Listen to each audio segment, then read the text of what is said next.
Halo semuanya, selamat datang kembali di mata kuliah akuntansi dan laporan keuangan. Hari ini kita sudah memasuki pertemuan ketiga dan kita akan membahas topik yang sangat krusial dalam siklus akuntansi, yaitu pencatatan transaksi.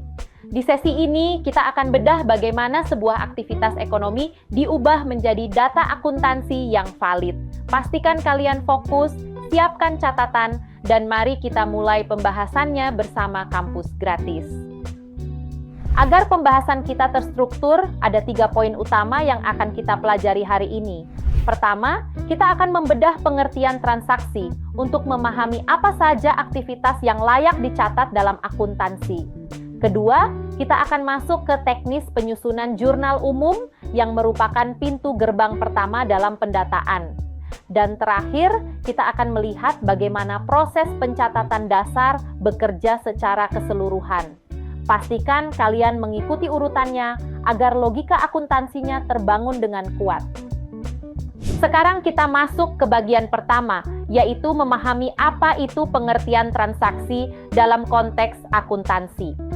Teman-teman mahasiswa perlu tahu bahwa tidak semua kejadian di perusahaan bisa kita sebut sebagai transaksi akuntansi.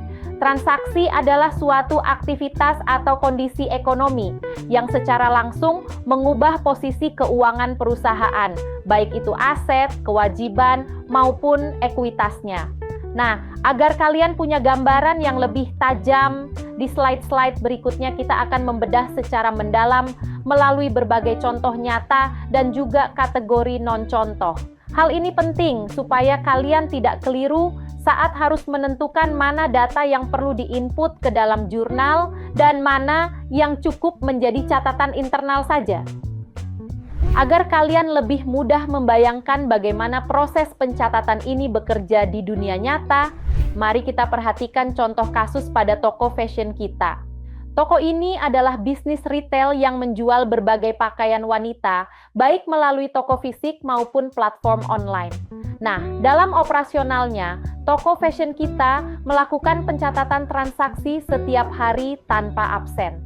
Tujuannya sangat jelas dan fundamental bagi seorang pengusaha, yaitu untuk mengetahui arus kas yang masuk dan keluar secara akurat, memantau posisi laba rugi secara real time, hingga memastikan semua kewajiban usaha atau utang-utang operasional terpantau dengan baik. Pemahaman profil bisnis seperti ini sangat penting, karena setiap jenis usaha memiliki karakteristik transaksi yang unik yang nantinya akan memengaruhi cara kita menyusun jurnal.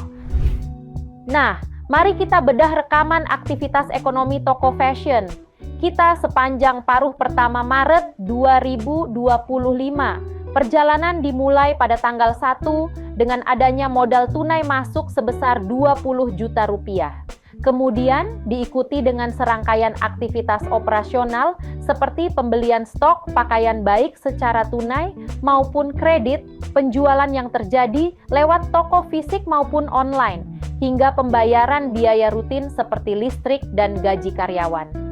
Jika kita rangkum, dalam periode ini toko berhasil mencatatkan total penjualan sebesar 9,5 juta rupiah dengan total pengadaan stok mencapai 13 juta rupiah. Data-data mentah inilah yang nantinya akan menjadi bahan baku utama kita untuk melakukan penjurnalan. Perhatikan baik-baik setiap detail tanggal dan nominalnya, karena dalam akuntansi, akurasi adalah kunci utama sebelum kita melangkah ke proses klasifikasi. Sebelum kita melangkah lebih jauh ke proses penjurnalan, mari kita tinjau sejenak ringkasan angka-angka utama dari toko fashion kita hingga pertengahan Maret ini. Pertama, kita memiliki total modal masuk sebesar 20 juta rupiah yang menjadi pondasi awal bisnis. Di sisi performa, total penjualan sudah mencapai 9,5 juta rupiah dari 3 kali transaksi utama. Namun, jangan lupa perhatikan sisi pengeluaran. Ada total 3,75 juta rupiah yang dialokasikan untuk biaya listrik, gaji, hingga retur pelanggan. Terakhir, investasi pada persediaan atau pembelian stok tercatat sebesar 13 juta rupiah yang mencakup transaksi tunai maupun kredit. Angka-angka ini bukan sekadar statistik, melainkan potret kesehatan finansial yang harus kita klasifikasikan dengan tepat dalam laporan keuangan nantinya. Setelah melihat rekapitulasi, mari kita bedah logika di balik angka-angkanya melalui analisis posisi keuangan. Pertama, kita lihat posisi kas.